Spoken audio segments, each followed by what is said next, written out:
Good morning, students. How are you all? Yes, students. In our previous class, we have discussed about the reaction of metals with the base. With the completion of that reaction, only one chemical property of metals as well as non-metals is left. That is the reaction of metals as well as non-metals with salt solution, and yes, non-metals with base also left. The reaction of non-metals with base. Today we will discuss that both the reactions, and with the completion of the recall of all the chemical properties is done. And right now I am considering that you people are not having any doubt in the chemical properties. Okay, still if you have doubt, because we have discussed them a lot of time, still if you have any doubt you can ask to me. Okay students, now do you know that non-metals, most of the time non-metals are not showing the reaction. Most of the time, even with the base, they are not showing reaction. Only the halogen group is reactive with the base. Okay students, let me show it to you.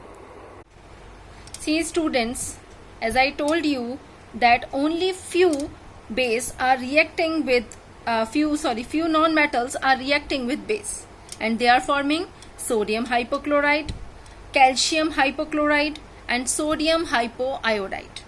Okay students, most of the time non-metals do not react with base. Clear? After that, reaction of metals with salt solution. This is also the recall of last chemical property of metals as well as non-metals, because this reaction is performed by both metals and non-metals. Displacement reaction. Because if, as you all know, that salt solution contains some of the element, whether it is a metal or a non-metal, and if we are reacting that salt with highly reactive metal, or we can say the more reactive metal than that metal which is present in the salt, then what will happen? Then the metal replace the metal which is available in the salt solution and occupy the position of the previous metal. Okay, let's see how it happens. See, iron is displacing the copper sulfate from the copper sulfate solution, because copper sulfate is a salt and iron is more reactive, and when it reacts with the metal which is present in the salt, it displaces that metal, the previous one, that is copper. Okay, and forming ferrous sulfate. Okay students, because iron is more reactive than copper. Okay, this is known as displacement reaction. And if we are reacting a particular salt solution with a metal less reactive, which is less reactive, then that reaction will not possible. It means only the reaction is possible if the metal to which we are reacting is highly reactive. Okay, in the previous case, iron displaces copper from the solution, but in this case, as copper is highly reactive than silver, that's why copper is displacing silver from the salt solution, that is silver nitrate. Okay students, now the reaction of non-metals with the salt solution. Again, generally non-metals do not react with salt solution, as like base, as like acids, water.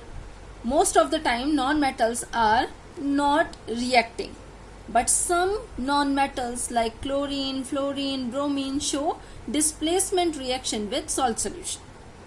Okay students, otherwise, although most of the time only this group, halogen group, as I told you, is the highly reactive group of non-metals. Okay, like sodium, potassium, because they have only one electron to lose.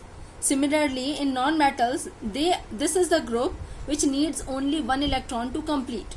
That's why they are less dependent on others. In such cases, they are highly reactive. Okay, than that metal group, sodium, potassium, and this is the chlorine, bromine, iodine. This is the halogen group. most of the time in non-metals only halogen group shows the reaction. Okay.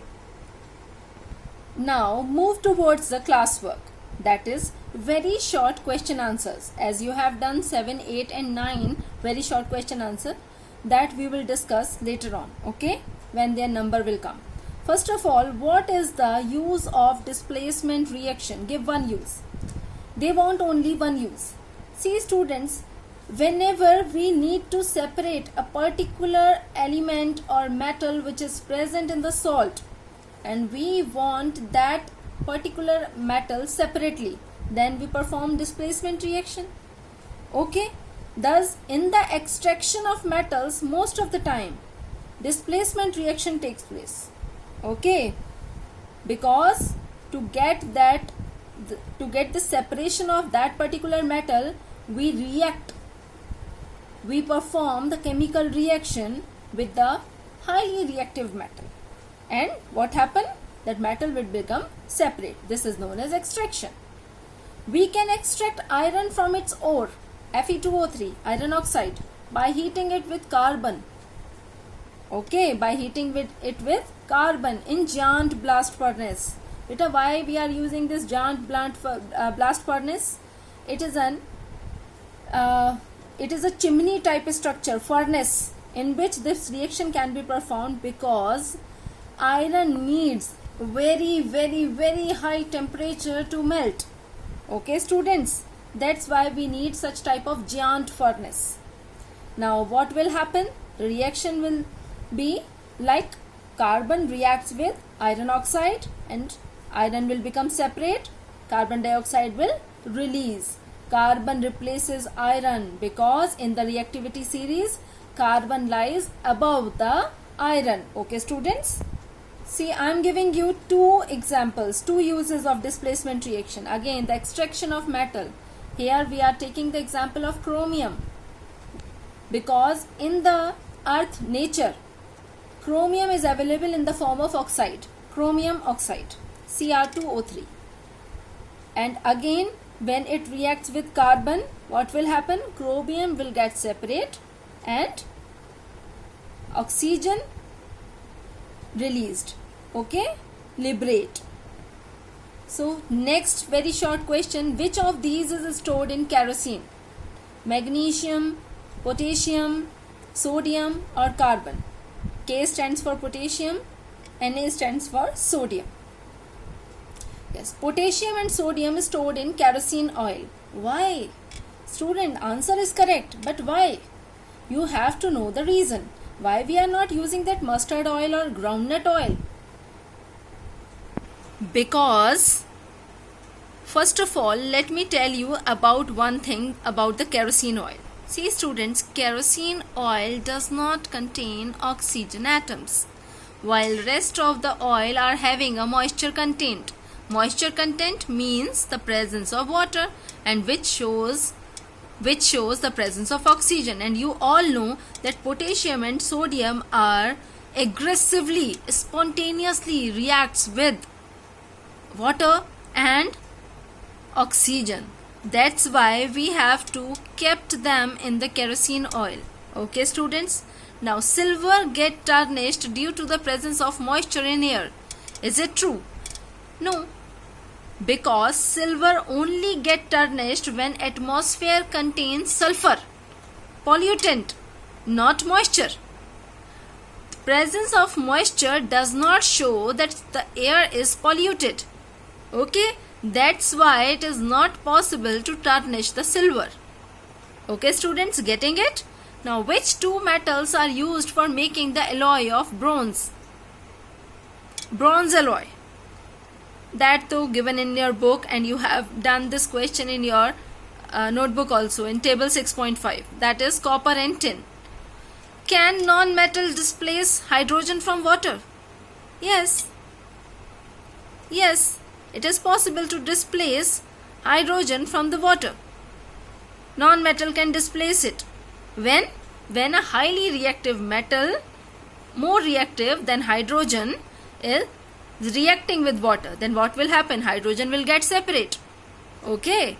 Does copper also rust like iron? Yes, Malachite green, the formation of malachite green, which is given in your book, shows the rusting of copper also. Okay, and not only iron is performing the process of rusting, other atoms are also showing this process. Even the tarnishing of silver is also a type of rusting only. Okay, students, because in rusting the next element is formed, some other compound is formed on the surface, and in tarnishing also malachite green is formed. Okay, that's why we can consider it is a type of pollutant which is depositing over the surface. Now the next question, write a word equation for the chemical reaction involved when sodium reacts with water. See, sodium is reacting with water, and what happens? Hydroxide will form and hydrogen gas is liberating. And we have done these questions earlier. Right now we are discussing them only, these three questions. Which is the most reactive metal? Again, the metal which is lying above in the reactivity series, that is potassium and sodium, okay, are the most reactive metal.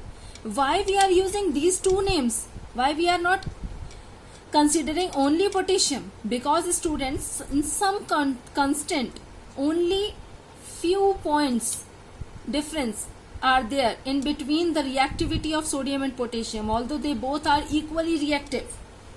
In some content, sodium is less reactive than potassium. Okay, points, in points only. Name the property of graphite that makes it an exceptional non-metal. It is a good conductor, highly conductive material of electricity. That's why it is an exceptional property of non-metal. Okay, students? After that, I want to show you the periodic table also. See, as I am telling you again and again, halogen group. See, this is the halogen group. Fluorine, chlorine, bromine, iodine, acetylene. Okay? Okay? Telluride. Now this is the first group. See, sodium, potassium, rubidium, cesium, francesium, which is highly reactive. These two groups are highly reactive. Okay, and where the metalloids are lying? This diagonal.